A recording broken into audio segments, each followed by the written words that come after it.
Welcome to the Wonder of WOOO podcast, where we highlight how businesses can scale profitably by serving others well. I'm Darryl Zavadny. And I'm Ed Howie. And this is the Wonder of WOOO. If you're a business owner investing time, money, and marketing only to be frustrated by losing customers, then this podcast is for you. The Wonder of WOOO podcast celebrates the rewards of serving others well in business and in life. And Ed, we talk about this all the time. It doesn't just feel good, it's good business. It's good business, it's good life. I mean, think about the joy we get when we impact someone's life positively. Think about the joy we get when the financials of our organization impact the net income positively. Right. Those two things can exist at the same time and both be good. Absolutely. This is actually what my goal in life is. How about yours? No, it's absolutely. Yeah. And Ed, as we get started, we do this often for our community, and that is, let's just define very quickly when we say WOOO. What is the Wonder of WOOO? What are we talking about? Yeah, what's with those three O's, right? Yeah. Yeah, so winning others over and over, that is what WOOO is. And the wonder of WOOO is the fact that when we win others over and over, not only do we win, others win as well. And the other challenge is that in life as well as business is that it does take a lot of effort to initially win over that new customer, that new friend, that new person you're dating. Where it takes the discipline, where it takes the focus, where it takes the intention is when you set out to win others over and over and over again. And not only is it profitable for scaling, it's profitable for life. I believe it's what we're called to do. That's Right. what you believe. Yeah, absolutely. And to the point, we really do believe that businesses can scale profitably by doing that, by winning others over and over. And that's the intent of our podcast. It is. And the intent of our podcast also is to be fellow journeyers in the process. Right. We are celebrating progress, not perfection. And we know the complexities of having multiple employees, having multiple businesses, have multiple obligations, having multiple kids, whatever it may be. And we know it's not easy. So we hope that we bring you some inspiration. We hope we bring you some hopefulness. We hope we bring you some tactical solutions. And we hope we just kind of maybe help you pause for just about 20, 25 minutes and look at something that seems so common and seems so simple, but could be so profound. And oftentimes there's an easier solution out there that I tend to find. I don't know about you. Yeah, well, absolutely. And so, Ed, today's podcast is entitled, "What is a Picture Worth?" And we've had some brief discussion about this. Let's sort of unpack this for our community. What are we talking about? Why are we talking about a picture? The saying is, a picture is worth 1,000 words. It is. You know? So it is. Let's talk about that. Well, okay, so let's talk about pictures first, okay? So my guess is that if you're old enough to have not had an iPhone, when you had basically printed photos, you typically had a roll of film. Film was the thing you put in this device that you actually clicked to get the photo, and then you had to sit. We were talking about this just dinner like one night. Yeah. Like really, remember the photo finishing places where you would drop your film off and then come back maybe in a couple hours a day, and you get your printed photos. And your thumb was over most of them. Your thumb was over most of them. You didn't know what you captured, but you just hoped you might have some good ones. Yeah. Well, you were limited to like 12 exposures, maybe 24. Yeah. Maybe it's 24, you know what I mean? And if and so you had to be very selective with the photos you took, or you had to have a lot of rolls of film. Right. Okay. Yeah. Fast forward to today, I can't imagine how many photos I have on my iPhone. How about you? I shudder to think. Shudder? Yeah. Get it? We crack ourselves up. Sorry. Yeah, that was really funny. I looked at that number though, and it's embarrassing. But okay, so is that good or bad? Yeah. On the one hand, you could say it's a bunch of memories, and on the other, I'm like, oh, what is that picture for? Do I need 20 photos of those really incredible donuts from 3 nights ago? Whatever, right? And so to me, the answer is whether it's good or bad, it depends. Mm-hmm. All right, because in my thousands and thousands of photos, there are some that I could delete and never miss. There are some that I would be heartbroken if I lost them. As a matter of fact, I probably need to put them in a different folder or something like that, right? The challenge is that I have to figure out which ones are which. I think that's really what we're talking about today, right? Right. Well, and I actually want to press in a little bit to the photos that you would be heartbroken if you'd lost, right? So those are meaningful, compelling memories that elicit emotion and all of that, right? And obviously for our community, we're not being waxing nostalgic about our photos. The intent of this is to talk really in business and in life of a snapshot in time. And that's the deal that's what a photo is. It is a snapshot in time. Mm-hmm. And I don't know about you, but I don't change my home screen on my phone a whole lot, but I do change it very intentionally. Mm-hmm. And I mean, since we just talked about everything here, I mean, one of the most powerful snapshots, moments in time that I'm keeping in front of me right now is a picture of me at age 5, shockingly wearing a white t-shirt with a yellow smiley face on it. I'm hanging upside down off the sidebar of our swing set in our backyard. Okay. And that was just a very joyful, carefree moment in time. And looking at that photo over the last couple months, every time I turn on my phone, it is life-giving to me. Right. And so I would say that while that's actually a original photograph that hangs in our house that I took a photo of on my phone so I could have it. Right. The methodology really doesn't matter, is that memorializing and celebrating that moment of time serves incredible purpose for me. And I think that's the same in business and life. There are certain moments in time, whether it be our 4th grade or 5th grade report card where we got moved into GT, or we qualified for sports or whatever, or that comment where you were working on mathematics and you finally made the A, those scorecards, or did we run our personal best, or did we actually figure out a way to code faster than we did before? Whatever it could be, these moments of time, these pictures, these data points are powerful. Yeah. However, they can also be extremely distracting. And so at this stage in life, I'm trying to figure out, what do I need to pay attention to and what do I need to kind of ignore? How about you? Well, yeah, certainly. I think our minds have a snapshot, and certainly our phones, and if we're old enough to have physical pictures, those as well. I want to go back to 5-year-old Ed Howie upside down, in part because I think I want to see the picture. I haven't seen it, and secondly, because what I really want to do for our community, Ed, is talk about that moment in time, and I love it. There it is. If you can, I guess we can't. We'll have to figure out a way to do that. Yeah. But what I want to talk about is, again, for the purpose of our community, we're talking about, the rewards of serving others well in business and in life. And what on earth does a photo have to do with that? So I think for me, part of it is to say that picture represents a snapshot in time. It does. And it is worth 1,000 words. So business leader, there's a snapshot in time for your business. There's a snapshot in time right now for your staffing, your customer experience, all of that stuff. That is a snapshot. It is Ed Howie on a swing set. There was life and memories and moments leading up to Ed Howie on a swing set, including you climbing up to it and getting upside down on it. And there are more than a few years after that. And so I think for me, the thing that I want to maybe dive into a little bit with you is essentially the Instagram effect or the Facebook effect, and how that really impacts the business leader, right? Because the business leader might be looking at themselves hanging upside down on a swing set. They may be looking at this compelling moment of joy, the Instagram effect, and going, look at that. It's worth 1,000 words.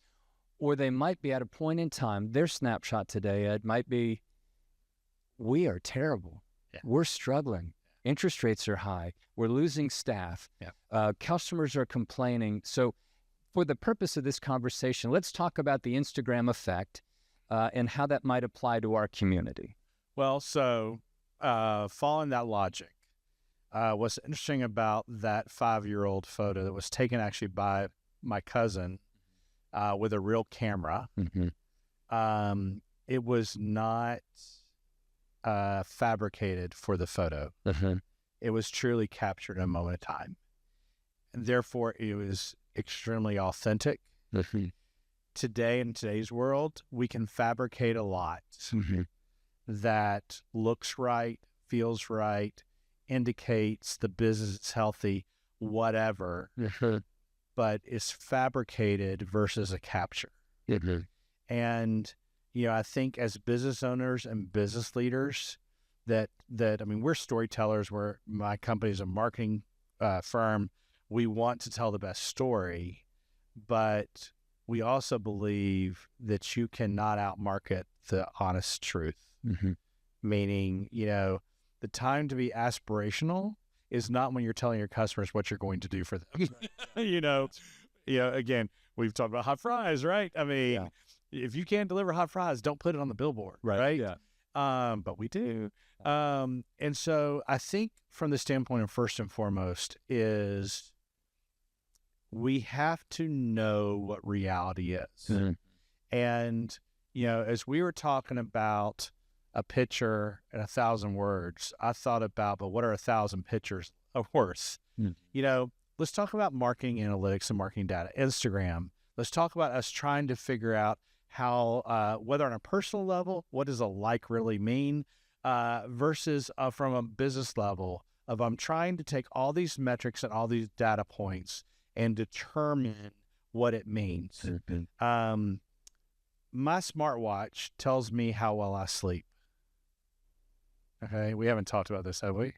We've talked about it briefly. Did we? Okay, so it did it again to me last night.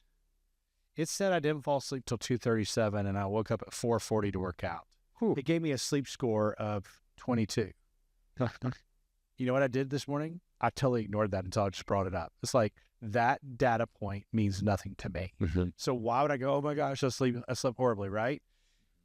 Right now as business owners, business leaders, whereas maybe we had 10, 20, 30 key metrics 30 years ago, now we have 50, 100, 200, 300 metrics. You go to Google Analytics, there's a dashboard full of data. You got all these customer feedback. The customers can tell you from your register system what they think. They can tell you on Google and Google ratings what they think, right? You got all this data point. Well, as you don't want to be a poor steward and ignore the data points, but you also need to figure out which ones mean the most, which ones are most valid, and which ones are most critical for your business. And so to me, a picture may be worth 1,000 words, but you better get the first 3 pictures right, is kind of my takeaway from this. Yeah. What are the 3 key metrics that matter most in my business, or even more importantly, in my life? Yeah, so what I heard you talking about, Ed, is clarity on the pictures I'm paying attention to, authenticity of those pictures. Is the data right? And then maybe what's even implied in our 5-year-old Ed story is, kind of the momentum on either side of those pictures, right? So I think for me, for our community, what I desperately desire is that the picture you're seeing, that you're clear on it, that it is an authentic picture, to your point of don't celebrate hot fries if you can't deliver on it. It's like, let's be clear on that picture. So are you clear? Are you authentic? And then really, I think this is maybe a message of hope and encouragement related to the picture. That, again, it may be an accurate or clear picture, but it's just a picture. It is. It's a point in time, and there's momentum on either side of it that the leader needs to pay attention to. Yeah, and I think that it is a moment in time, and the deal is that the more snapshots of moments in time that affirm each other, the more you're able to piece together what the real story is. How many times have you come back from going out to a party with friends, and there's one photo you go, oh my gosh, I look terrible. Okay. Now, if there's only one photo you look terrible, you probably don't look terrible. If there's 10 that you look terrible, maybe, in my case, I need to say no to donuts a couple more days. Likewise, yeah. But right, those photos we take with Instagram, we can take it here and it's amazing, take it here, it's not, or vice versa. I get confused. But you know what I'm saying? Is you I think you're supposed to take it. I think it's higher. Yeah, usually, yeah. But what I'm saying is that these data points in our life, because I believe probably most people that are intrigued and entertained and engaged with us, they're doing so because they want to do something better. Okay? I mean, we're talking about winning us over and over, that it's not an easy thing, that it's intentionality. You get distracted. We're trying to help. I mean, you listen to podcasts because you either want to be entertained, which hopefully we're entertained, but, we're not trying to be a comedy show. We're really trying to have these candid, vulnerable conversations that go, oh, wow, I hadn't thought about it that way. Or, oh, wow, I hadn't thought about doing it that way, right? Man, some days I just need a day where I don't get challenged on anything else. I just need to execute on the things I'm already challenged on, right? And I know part of our intention of this conversation is also serving each other, is that we've had a busy couple of days. We're trying to make a lot of things happen in a lot of areas. And some we're probably performing exactly where we wanted to. Some we're probably over-indexing, and there's probably one or two which we wish were in a better shape. Is that accurate? Absolutely. Yeah. Is that accurate? I mean, that's life. Yeah. And my empathy, my fear, my reality is that sometimes as a business owner, if I allow all the data points to just come after me at one time, it gets pretty heavy. Yeah. And there's not always a lot of people you can acknowledge that with. Right. Yeah. Yeah. So Ed, interestingly, we're recording this episode in election season, and it's almost taboo to even say the word politics. But I when I think about a picture, when I think about a snapshot, when I think about sort of a place in time, right. I think about a political poll. Right. I think, well, there's a poll that's going to say what candidate is winning or losing, or who, oh my gosh, they're going to win, or and so it is interesting to me to frame this in the context of our broader, economy and our country and our season. Again, as I think about that for our country, I think about that for business leaders, for our community. I think there's some cautions and there's some maybe encouragements, right? In terms of how to handle a point in time, how to handle a snapshot. So, what would your counsel, again, we're co-journeyers in this, but what would your counsel be if your snapshot in time is good? It's a 5-year-old Ed swinging upside down. This is a wonderful point in time. If your snapshot is not good, if you're the candidate who's behind, if your business snapshot is discouraging, what encouragement can we offer for our communities to say, okay, here's how you handle the picture. This is what you do. This is what maybe we're working on doing. So thoughts on the encouragement and how to handle today's poll, if you will, for even if it's mom or dad or as a husband, as a business leader, or teenager, whatever teenager. I think where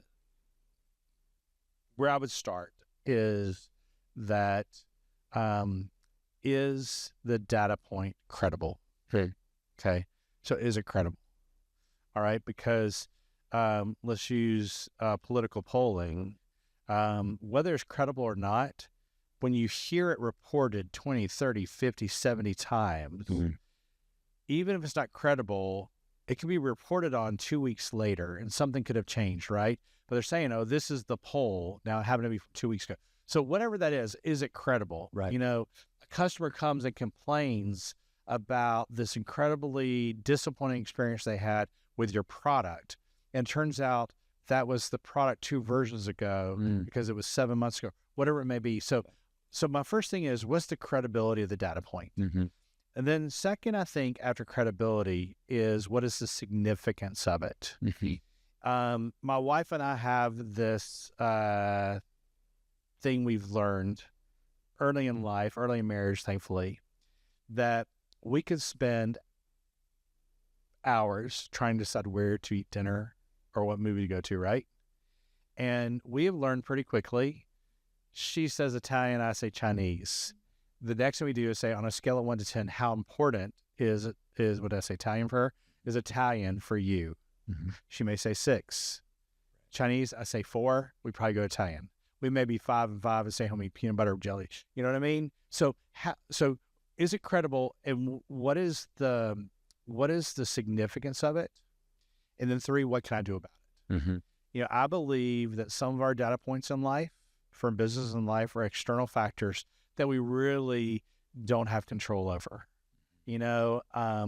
I can't control the fact that many of my clients are pressured on cash flow right now, as many businesses are pressured on cash flow right now, as many households are pressured on cash flows. Right. That I'm not going to be able to change that for them, but I do have to adapt my business practices, my cash management practices, whatever it may be, according to that. But I can't really control that data point, right? Yep. But then I think what is most important is, what can I do about it? Mm-hmm. I have not weighed myself on a scale in 2 years. I use other indicators like how clothes fit. Mm-hmm. Is there jiggles or not? That kind of thing. And because for me, weight was not the best indicator, because how do you lose 5 pounds overnight? Mm-hmm. But with different data points, I know when I need more protein and less fat and less donuts, and when I need to burn more. Right. So do stuff about the stuff you can do. Right. But there's probably a lot of data points we're acknowledging, we're worrying about, we're focusing on, that one, we might not be able to impact it ultimately, mm-hmm. but we might not need to impact it because we can't, and we focus on the stuff we can do. Right. That's great. Leader, we hope that this has been encouraging. We started off saying, what is a picture worth? And I think what we're saying is it's worth a lot, but you also need to be very intentional about how you use those pictures in business and in life. Be encouraged. I think, Ed, what I heard you say is be intentional. Yeah.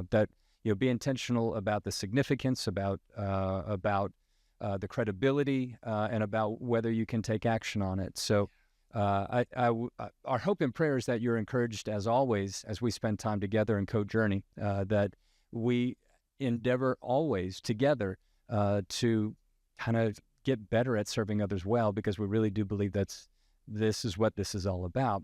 At every time we wrap up the show, we say with conviction something about WOO, and what is that? That's everyone wants WOO.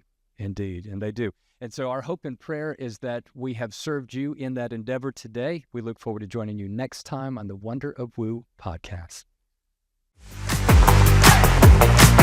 So that's it for today's episode of the Wonder of WOO. Head on over to Apple Podcast or wherever you listen to subscribe to our show. One lucky listener every single week who posts a review on Apple Podcasts will win a chance in the grand prize drawing to win a $25,000 value private VIP day with Darryl and me. Be sure to head on over to the wonderofwoopodcast.com and pick up a free copy of our gift. And please join us next time.